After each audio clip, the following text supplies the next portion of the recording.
Good morning, ladies and gentlemen. Thank you for joining us for another episode of our CBRE 360-degree webinar series. Today, we are very pleased to be joined by some of our experts from CBRE Singapore and Vietnam to discuss today's topic, productivity and profit, how to make your workplace work for you. This will provide some insight into how you as occupiers can future-proof your real estate decisions through data-driven consultancy provided by our workplace strategy teams. So just some instructions this morning. In order to make this webinar more interactive for you, we invite you to post any questions that you may have regarding the topics discussed this morning. So to ask a question, please open the Q&A box that's located at the bottom of your screen and type in your question. So please click send anonymously if you would prefer your identity to not be revealed. So the agenda for this morning's event, the event will comprise of an informative presentation of what our workplace strategy services are, including case studies of success stories from both Singapore and Vietnam, and also why the current economic climate means that this service is more important than ever. This will be followed by a panel discussion that will provide you with an opportunity to ask questions that you may have for our experts. So without further ado, I would like to introduce our speakers and panelists for this morning. So firstly, we will hear a presentation delivered from our team in Singapore, namely Ms. Tamara Darwin, Associate Director of Workplace Strategy, Mr. Paul Chi, Associate Director of Occupier Management, and they will also be joined by our Head of Tenant Representation Services in Hanoi, Mr. Jonathan Flexer, who will provide insight into the local Vietnamese market. So good morning to all of our speakers and panelists.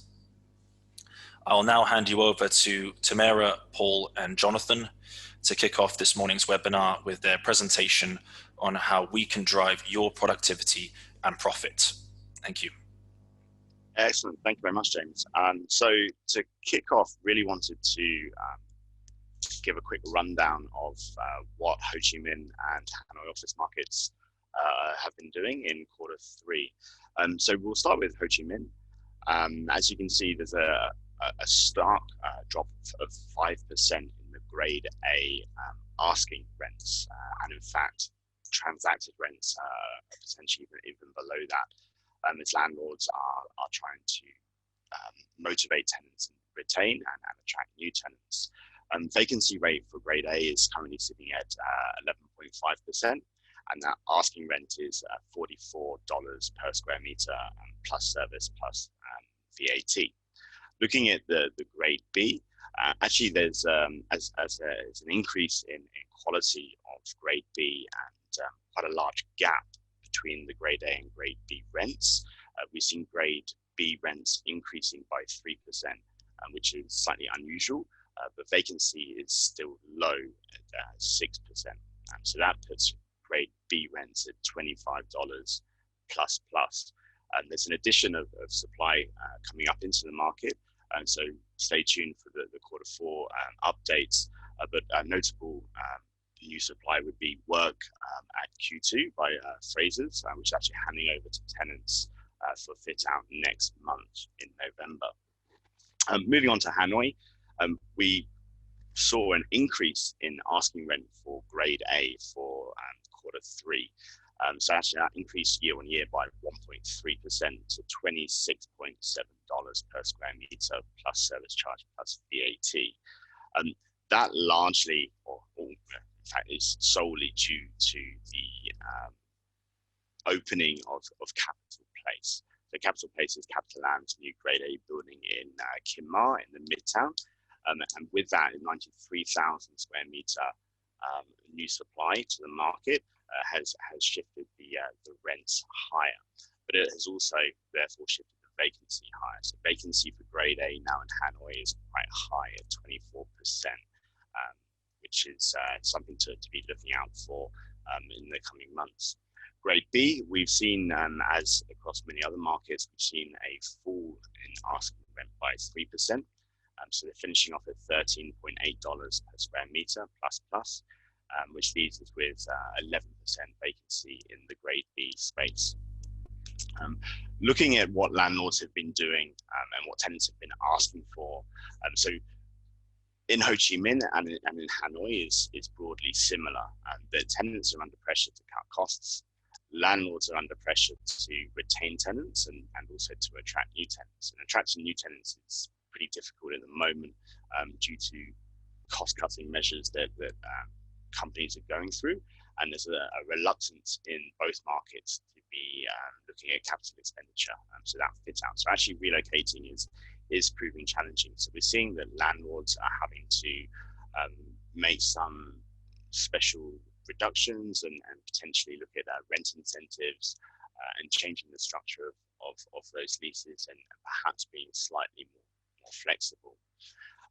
Looking at the key trends, so what we're seeing at the moment is an increase in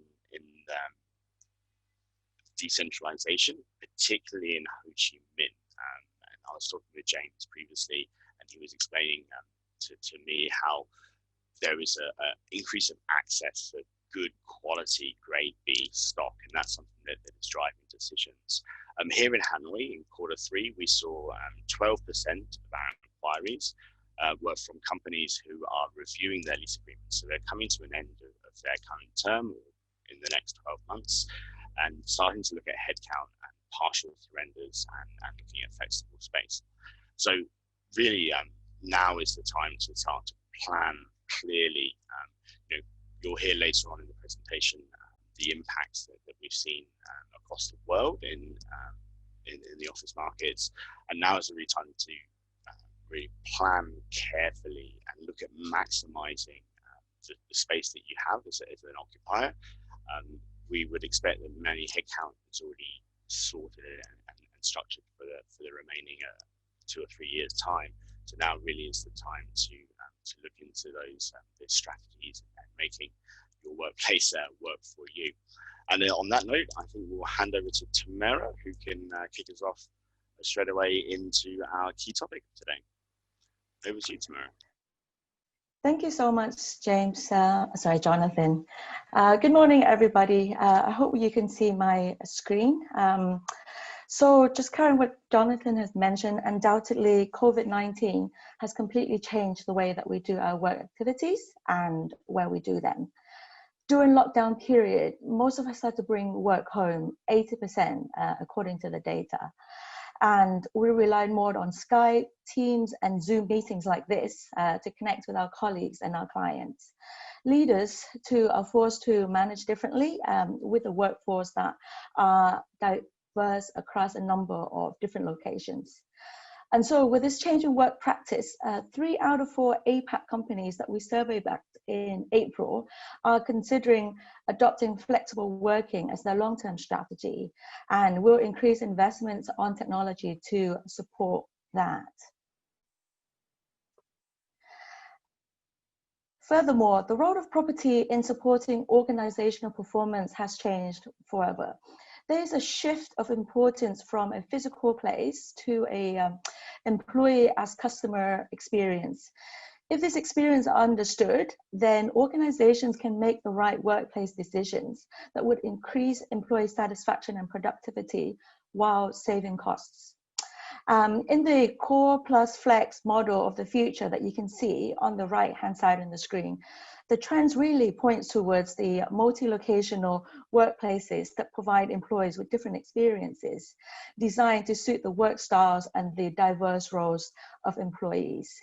There is really no one-size-fits-all approach in workplace model or space design. It really takes collecting data to inform the right strategy and the approach for your company. So remember, what works well for Google, for Facebook, does not necessarily works well for all of us. All right. So before we carry on, we have a few questions for you to answer. If I may ask for you to join Slido poll, either via the web browser, where you can type in slido.com and enter the event code Vietnam 123, or you can also join via the QR code using your mobile phone. right? And you can scan the QR code that you can see on the screen right here. Okay, I'll just give everyone maybe a few seconds to either join via the web browsers or via the QR code using your mobile phone camera.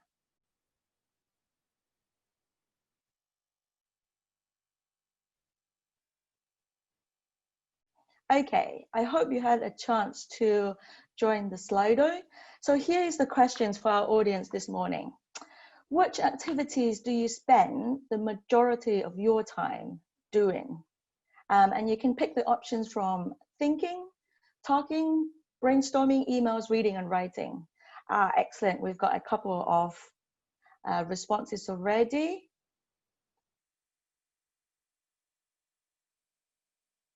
Okay.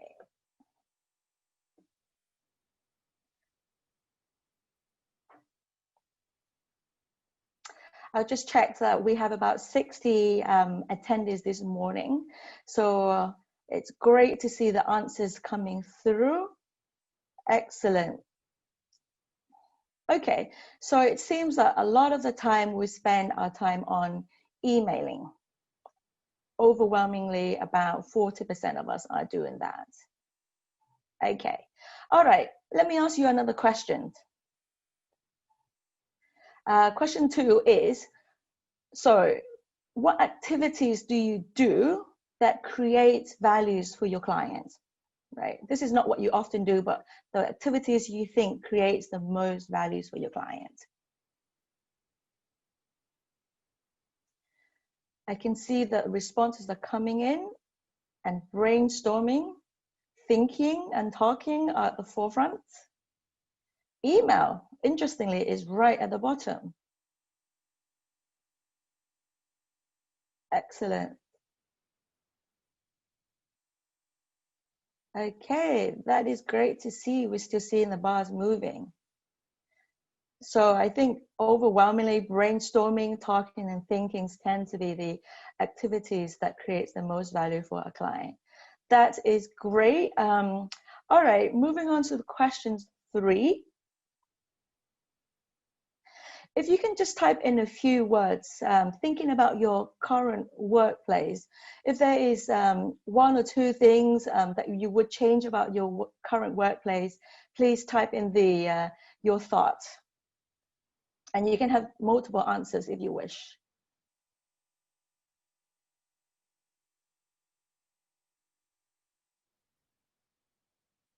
The environment.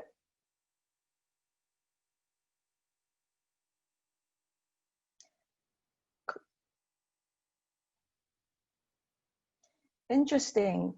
The environment, the paperwork, the culture is quite predominantly big.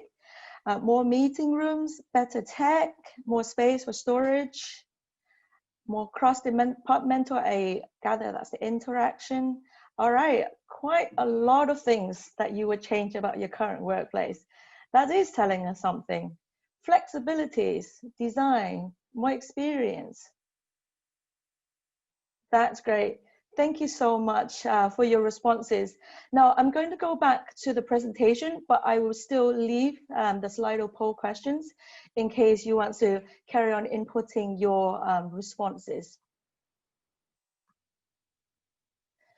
So, from the poll results, it's quite interesting to see that the activities we regularly engage in, like emailing, being on the phones and so on, do not, in fact, add much values to our work. But why do we do them? Perhaps it's because of the incumbent processes, or perhaps it's because our current workplaces do not support these high value activities. And I think from the third word clouds, there's a lot of things about our office that we would like to change. So therefore, when we consider the purpose of the office, it's really important to have the right settings, the right experiences that encourage those high value activities such as brainstorming, a place for you to focus and think that leads to innovations and subsequently add values and drive profit for your organizations. So while many companies are considering the possibilities of remote workings and home working, the use of the office space will continue to be the most important part of the business world. Nothing really can replace that face-to-face interactions. And with the changing landscapes of the agile workforce, companies really do need to rethink what is the purpose of the office. Is it somewhere that when you complement it with home working, somewhere where your employees can collaborate and connect with each other, where you meet with your clients and so on. So therefore, with the changing landscape of the agile workforce and multi-locational workplaces, it's really important to rethink the purpose of the office and what activities it should support, the things that you can't do at home or otherwise in a cafe. So last June, when we had the initial webinar about workplace strategy, we conducted a flash poll surveys with our attendees and asked, in light of the current economic situation, what is the key objective your company is looking to achieve?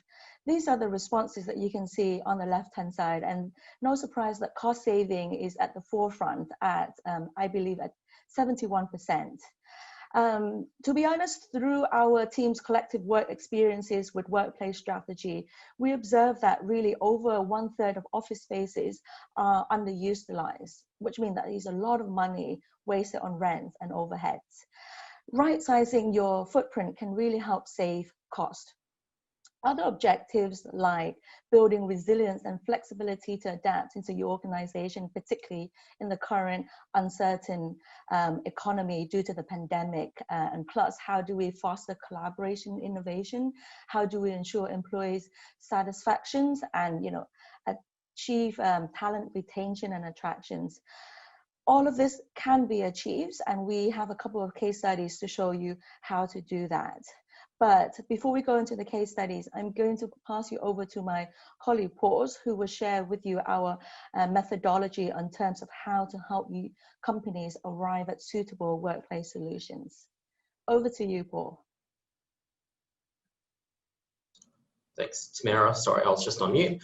Hi, everyone. Good morning, and thanks for having me here to speak to you. So for those of you who were on one of our previous webinars in June, you'll recall this slide. And just to recap, a good workplace strategy, it doesn't just address your space requirements. It's also there to understand your organization as a whole and not just the physical space. And it's also supported by a willingness to adopt these changes. So what I'll give you now is a brief overview as to how we actually come to this, strategy. So we as workplace strategists, what we do is we take a research-based approach to ensure that our solution is really tailored to your organization and it's based on facts and evidence.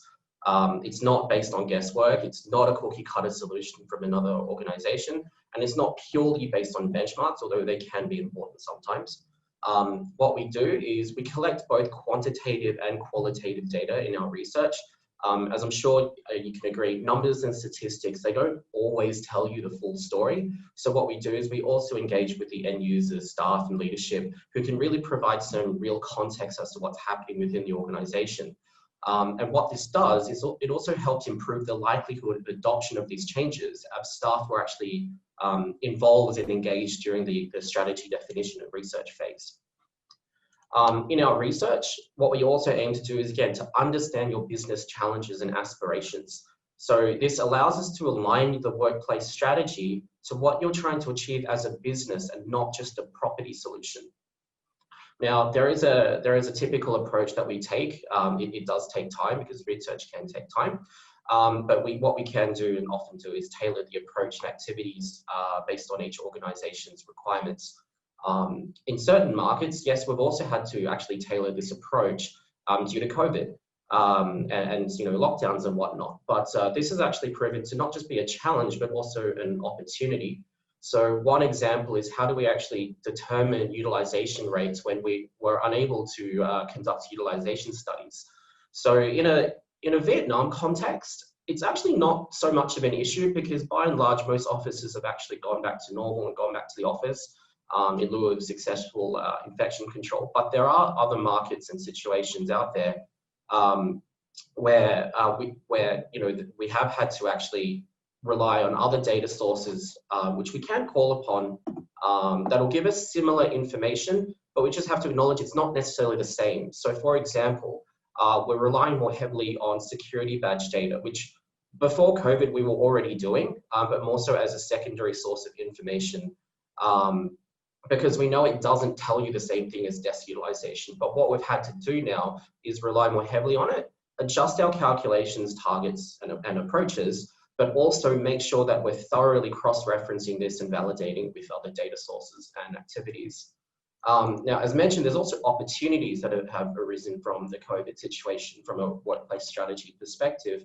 For example, most organizations would simply rule out remote working as a solution. And we as workplace strategists, we often didn't have a lot of effective ways to actually measure whether it's successful or not, because they'd simply never done it before. But the shutdowns around the world have rightfully or wrongfully forced organizations to adopt this temporarily, which gives us a very unique opportunity to actually do some research as to how effective it is or is not. Okay. So what do we actually answer as workplace strategists? Well, after we do all of our research, what we do is we answer some very key questions like, how much space do you need? What type of space settings do you need? In what quantities? In what arrangements? How would you arrange your departments within a future workplace to maximize working relationships and synergies? Which ones are important? Which ones are not important? And what occupancy and space management models would best support your organization in achieving their goals? Now, we sometimes do get asked if this is the same as design and designers. So the answer is no.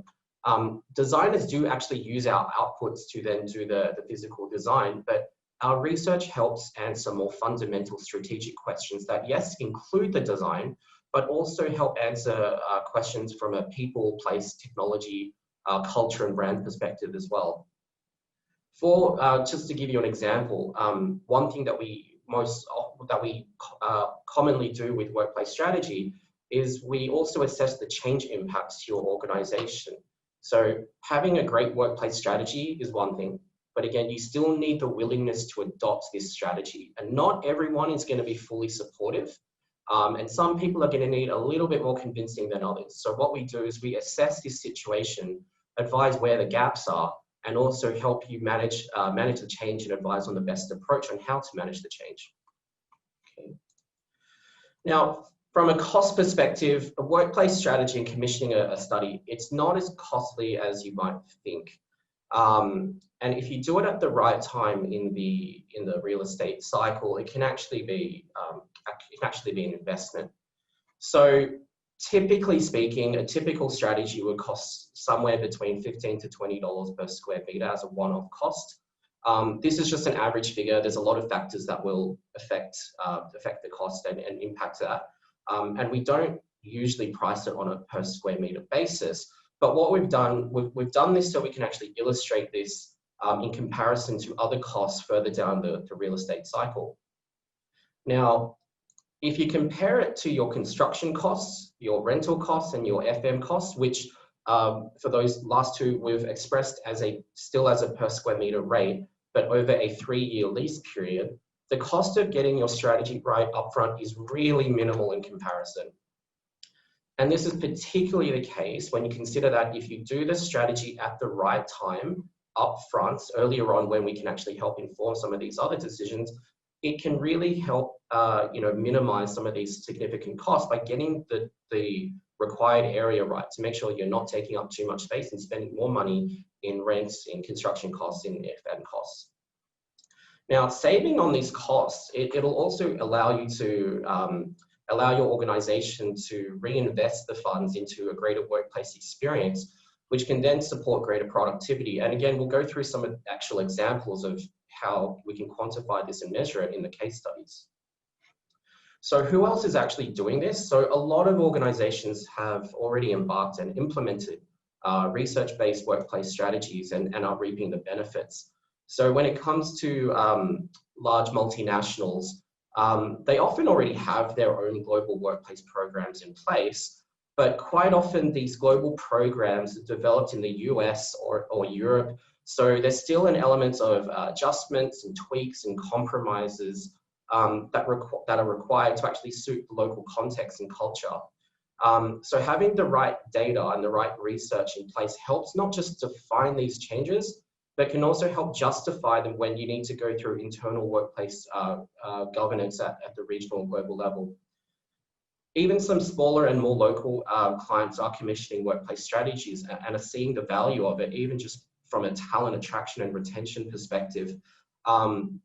As they're starting to realize that they're still having to compete with the same talent pool as with the MNCs who are providing these superior workplace experiences. So what they need to do is make sure that they're trying to attract the talent with a workplace experience that can compete in the right way.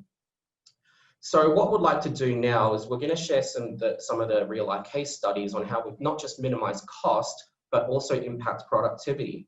Now with that, I'll hand back over to Tamara, who will take you through the first case study on a project she's worked on quite recently. Tamara, over to you. Thanks a lot, Paul.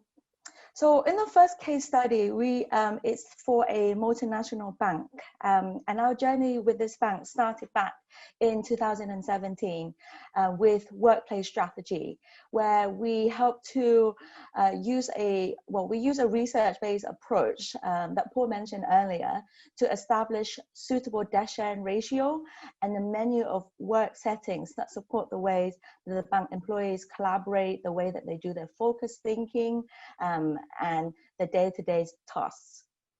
And then we tested these design thinking in a pilot project where we fitted out half of a floor and invited a few departments to move in and test the space, the technology, and we made a number of tweaks based on their feedbacks about the features. Then after that pilot project, we launched a full project across multiple floors and buildings for 2,000 plus number of employees. And we supported that with a change journey of communication and engagement activities to inform all of the effective staff how the changes is going and how that's affecting them.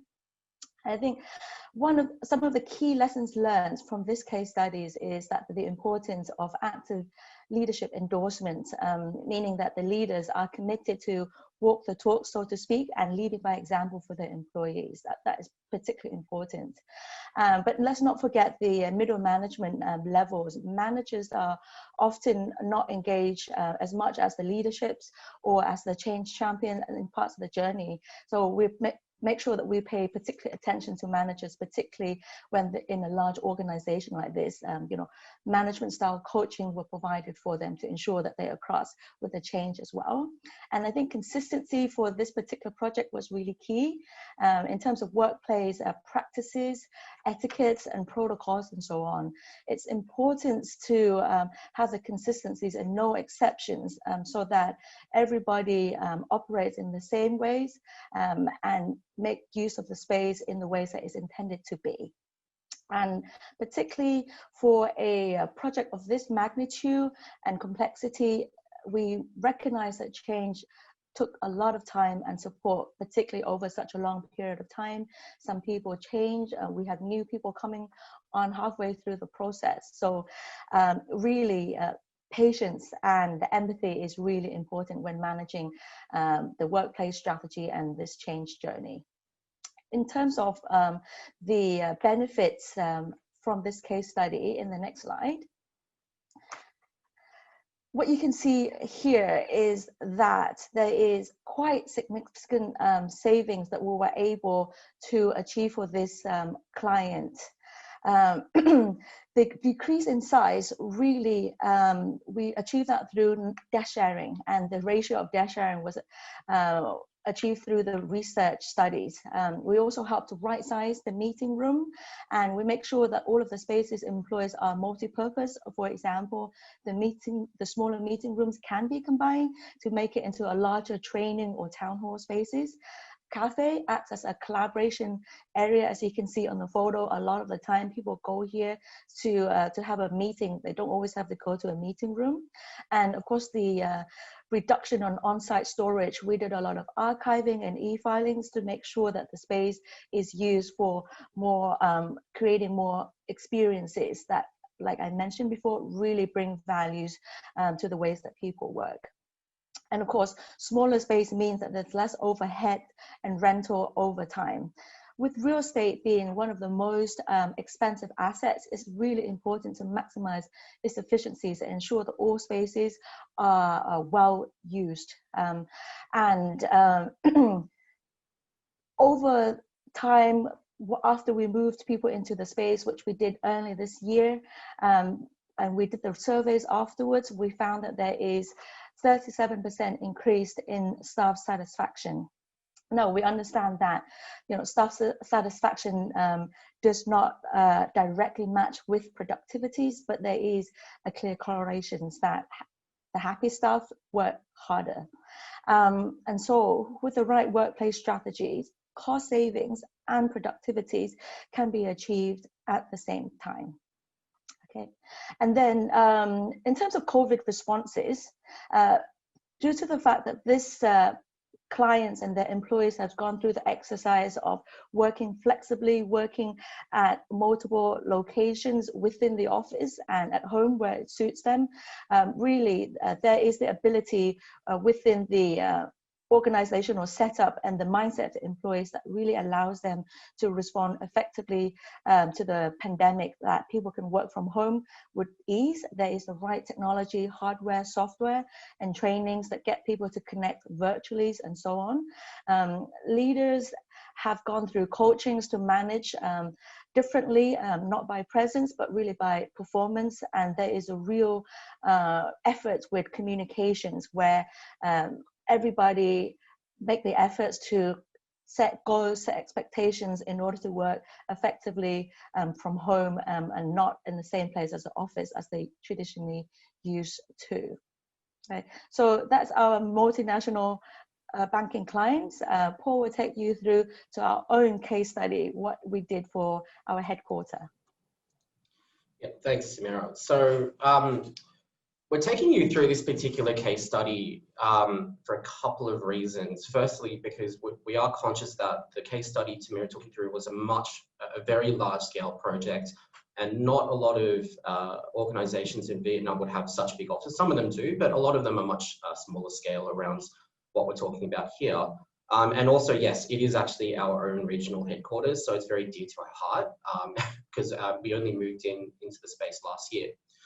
So the situation with us in Singapore is we knew that there were definitely certain challenges that we had to address. I just realized I may not be sharing my screen. Let me just do that now. So there were a few challenges we had to address. Now, firstly, we had severely outgrown our previous workplace. There was a potential that we would have to significantly expand our footprint, which would have meant a massive financial impact for our business. Now, that was just taking into account current headcount. Then there was also headcount growth, some of which was forecast, so we knew we had to address it. But as I'm sure you've all experienced this, there's always a certain elements of unforeseen growth. So we needed to make sure there was a solution that could actually that was flexible enough to address this unforeseen growth. One big decision that we did make was to actually move our headquarters outside to a non-CBD location. With that, we were actually concerned that people would just simply not come to the office because of the location. They would either work remotely or they'll just find ways to park themselves in the CBD satellite office, which we did retain.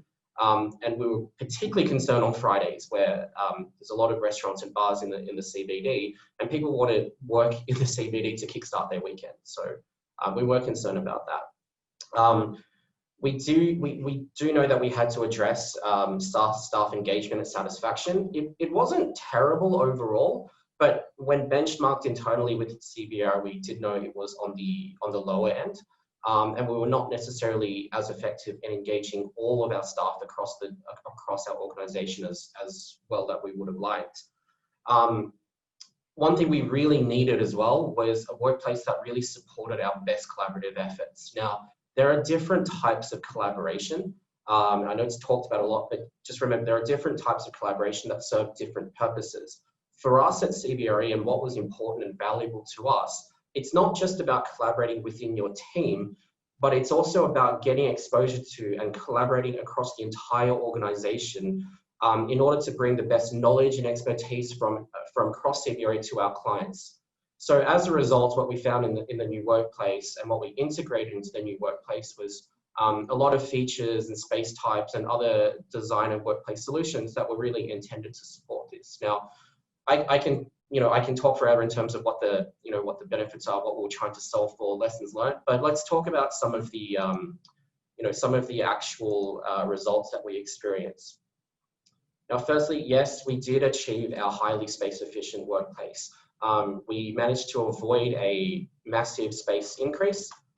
In fact, our overall footprint actually went down across our sites, went down by 7%, even though it could accommodate a 54% increase in headcount. What we found is that the strategy that we implemented at our headquarters, is this freezing? Okay, sorry. The strategy that we implemented at our headquarters, it was received very positively, and staff actually really looked forward to coming to the office. The feedback that we got through surveys and through verbal feedback was very, very positive. And the issue that we thought we were going to have of people wanting to still stay in the CBD, we didn't really have that issue. What we also managed to do is, yes, we did manage to improve our employee engagement scores, which started to put us at the higher end when benchmarked again in the next annual rounds with CBRE. So that's, talking about internal benchmarking. Let's talk about external benchmarking as well. Within a year of us moving into our new office, we were actually publicly recognized as amongst the top 50 most attractive employers in Singapore.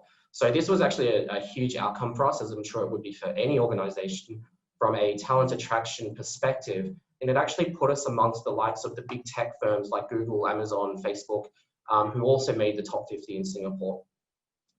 Now, talking about productivity and profit, how did it impact that? I'll give you 3 examples. So firstly, by achieving our vision of being a world-class tech-enabled showcase office of the future, we actually now integrate office tours into our business development efforts.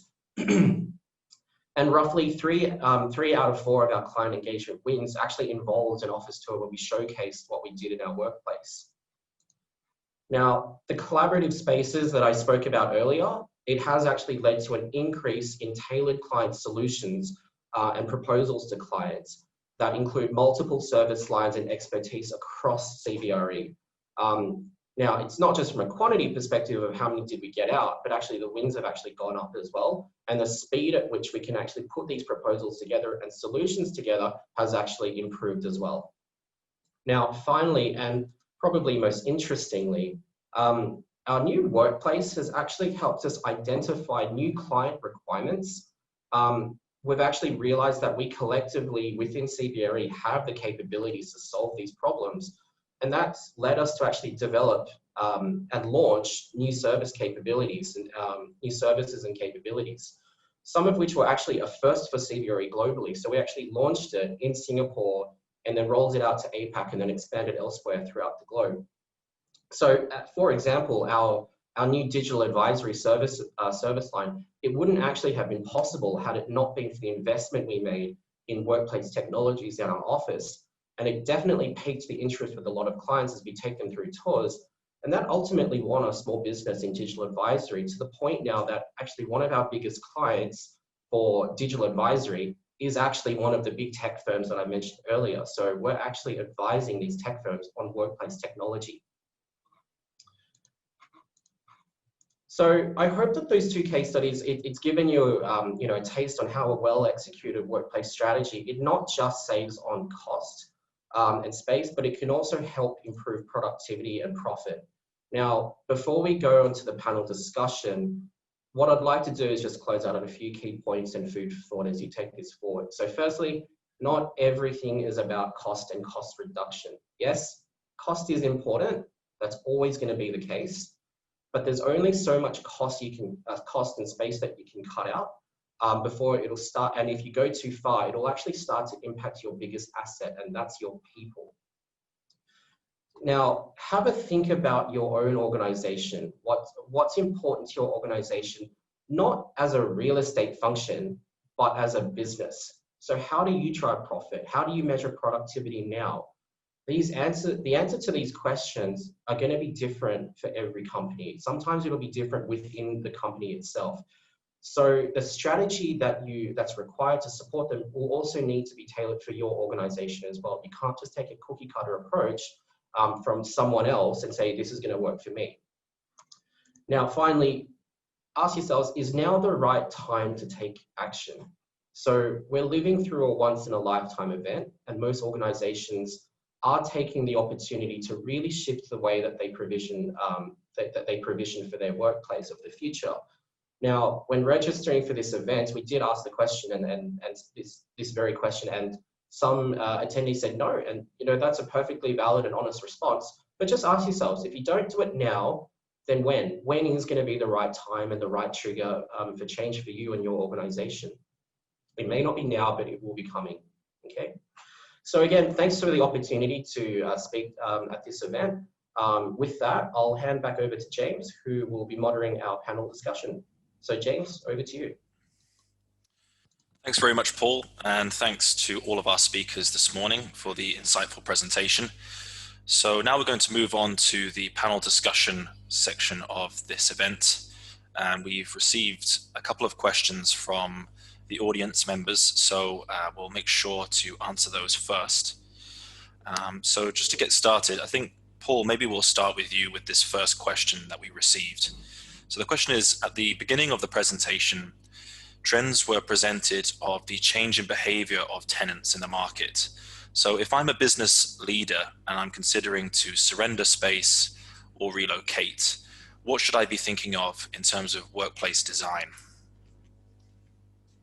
Thanks, James. Okay, I guess there's probably 2 or 3 things I can think of.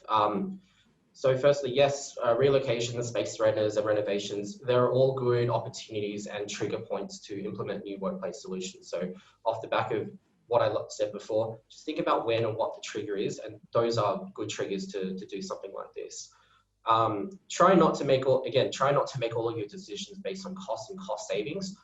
The cost savings will come. You're going to reduce your footprint. That's great, but don't make it all about costs. Try to reinvest some of that into an improved workplace solution. Now, again, if you're doing all of this and reducing your footprint, surrendering, relocating, because if the reason for that is because you are trying to implement work from home part of the time, and the assumption is that, well, if people work from home, then you'd need less office space. It's technically correct, but just be very careful about false assumptions and getting the maths right. So, for example, working remotely for 1 day a week, which is 20% of the time, that's technically correct. But that doesn't necessarily translate to a 20% reduction in space requirements. And there's a lot of reasons why that's the case.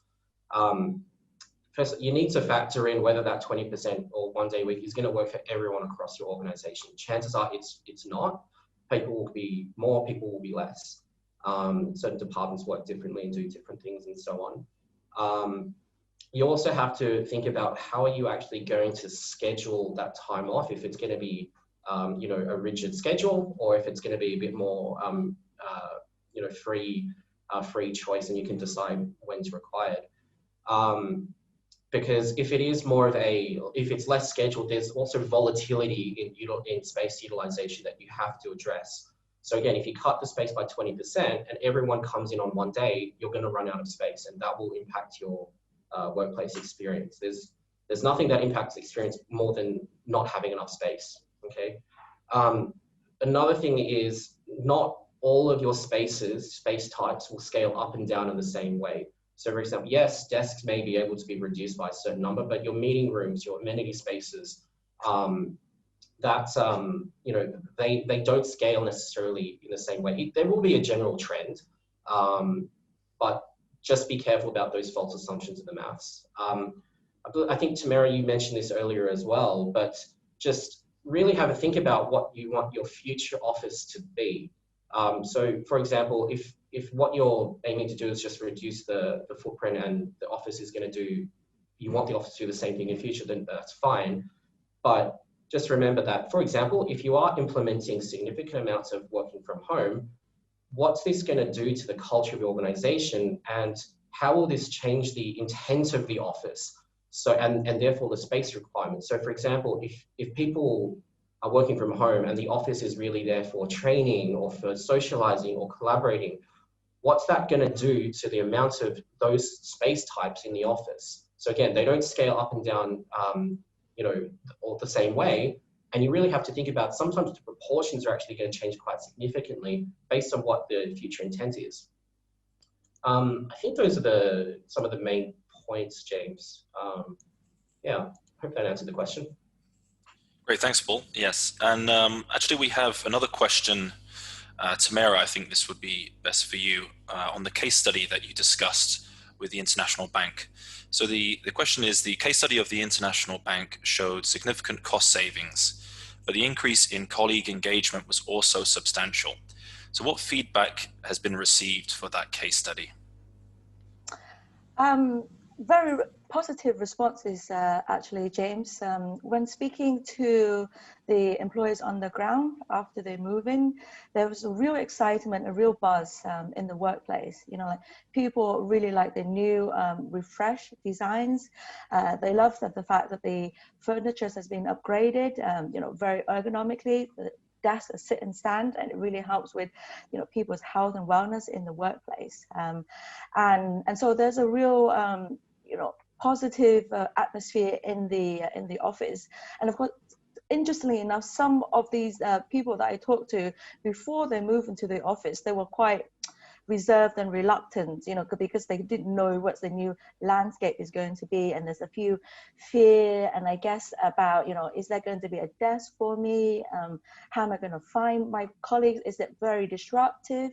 But as people move into the space, and of course, with the right communications and change management support that we provided along the ways, people knew exactly what to expect in the office and was able to quickly, go to the right places to do their thinkings, to collaborate, and so on. And of course, there's got to be some new habits coming into that. And luckily, we had the support of the leaders who were very enthusiastic about the space as well, because, for them, if their teams are happy, they are happy.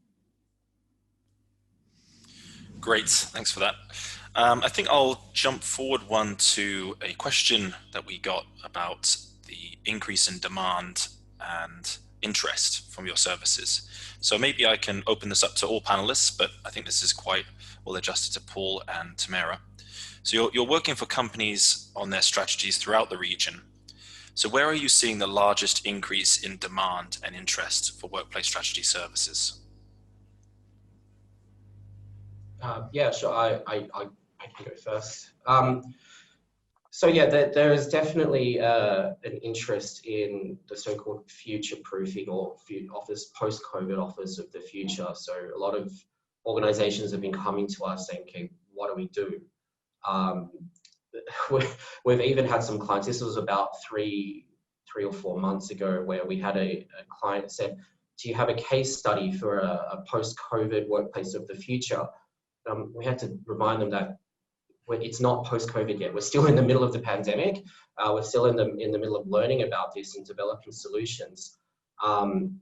So we're having to remind a few clients that, again, case studies are great. Case studies don't necessarily exist right now.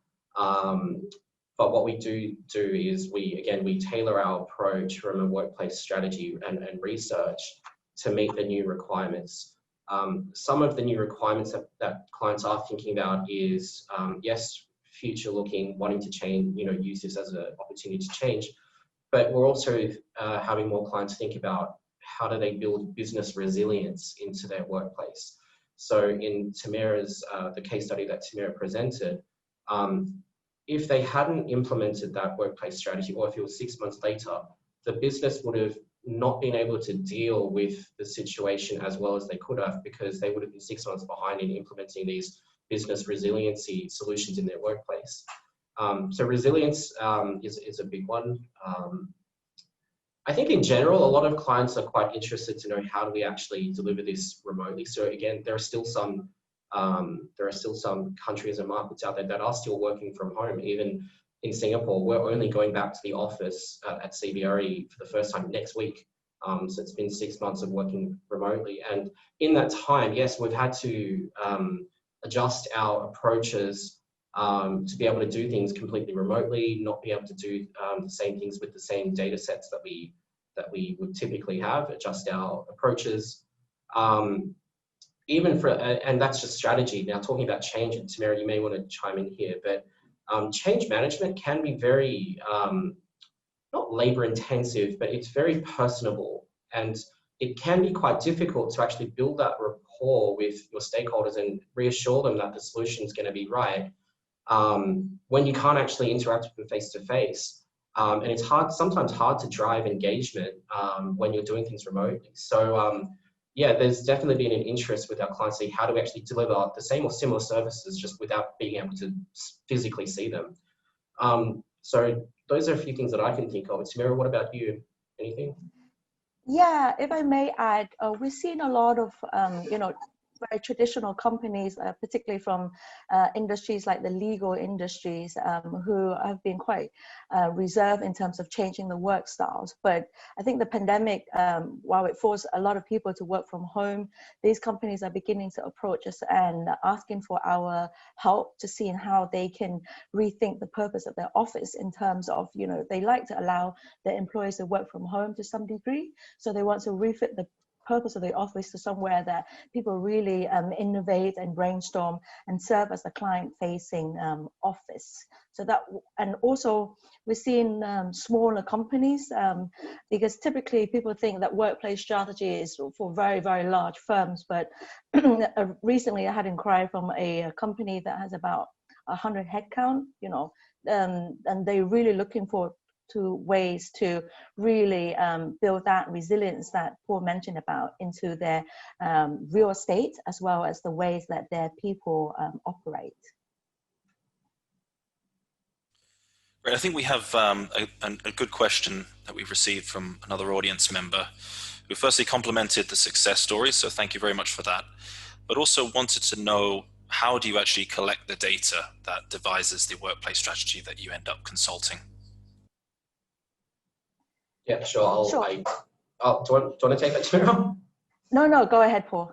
Okay, sure. So yeah, as mentioned in one of the previous slides, it's a mix of research activities that's both quantitative, so hard numbers, statistics, and qualitative. So a lot of the quantitative research activities is through surveys, through where possible utilization studies, but there's also existing data sources like security data, network data that we can leverage to try to understand how people use space, how often they come to the space, who they interact with, and whatnot.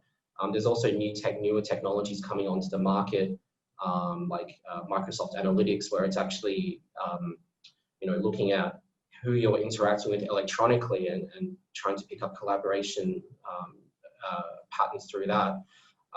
But again, as I mentioned before, the numbers and the statistics, they don't always tell you everything. You have to put that into context with actually engaging with the business. So we do leader interviews, we do focus groups to actually zero in on a few specific topics. We do workshops, visioning sessions with leaders to make sure that we're getting both sides of the story right, interacting with a broad cross section of the organization where possible. Because again, sometimes what the leader says at the leadership level, it's very, very different to what's actually happening on the ground. And sometimes you actually need an external party to come in to be able to get all of that information out, because sometimes the entry level staff don't want to say certain things or raise certain problems when management's in the room. So sometimes you do need that external party in there. So again, it's a mix of research activities, both quantitative and qualitative. But in terms of how we measure the success, it's a good question, because and I don't think I actually mentioned this earlier on, but what's important is you have to have a baseline to be able to measure the success. So for example, if space utilization was something you want to measure success on, you have to do the utilization study before and after. And then with staff satisfaction, you need to do a survey before and after. So again, with most of our clients, we do try to be able to do that so we can actually demonstrate to them that this is the value. All of these markers went up, and you need the data to be able to do that both before and after. Hope that answers the question. Great, thanks very much. I'm just very conscious of time, so I think we will wrap up with some final thoughts from our panelists. So maybe we can start with Jonathan in Hanoi. Any final thoughts? Thanks, James. Yeah, actually, I do. And I think following on from what Paul was just explaining there about the methodology there, it's important to note that we have teams on the ground in Hanoi and in Ho Chi Minh who can come to the office and to support that process. And then I really wanted to end on the key outcomes of the Slido, the word cloud that Tamara did earlier, which was culture, flexibility, design, and experience were the four main areas that people were looking for change. And I think you can all agree that Tamara and Paul have answered how they do that and explain the benefits of that. Great. And Tamara, any final thoughts? Yes, I think that the office will continue to play a really important role, but I think what's more important is that occupiers really need to reevaluate their options and strategy and rethink in terms of the role of the office. Because if we get that right, you can save costs while maximize your investments and in terms of what you spend on rental and on fit out, as Paul has mentioned earlier. But really, it's in order to drive profitability and profits in the long term. It's really important to create an optimal workplace that drives your employees' satisfactions, their engagement, and really that innovative edge that brings values to your clients. Thank you. And finally, Paul, any last thoughts from you? No, I mean, just to echo some of what I was speaking about, timing is quite important. Firstly, why are we doing it? When are we doing it? And making sure that we factor in the time it takes to a workplace strategy. We can't turn it around overnight. Quality and bespoke and tailored solutions do take time. And the earlier on in the real estate cycle, the more value that you're going to get from that investing in that study. So I guess that's it from me. Thanks very much. And I think we have to wrap up there just because we are constrained by time. But to all the audience members that are still online, we would like to hear more from you. So if you can see on this slide here, we've got a QR code and the slido.com address that you can use that you may have used earlier. So what did you find most useful from this session? And if you have any further questions that we didn't get time to answer today that you would like to ask our experts, please just let us know through Slido and we'll be sure to answer that alongside presenting the presentation to you a bit later. So this concludes this morning's webinar. Just while you're doing the Slido. So thanks very much again to all the speakers and the panelists this morning for their insights. And thank you to everybody that's tuned in and that's still online. We really, really appreciate your enthusiasm, and we're always happy to answer any questions that you may have. So thank you very much and have a very pleasant day ahead.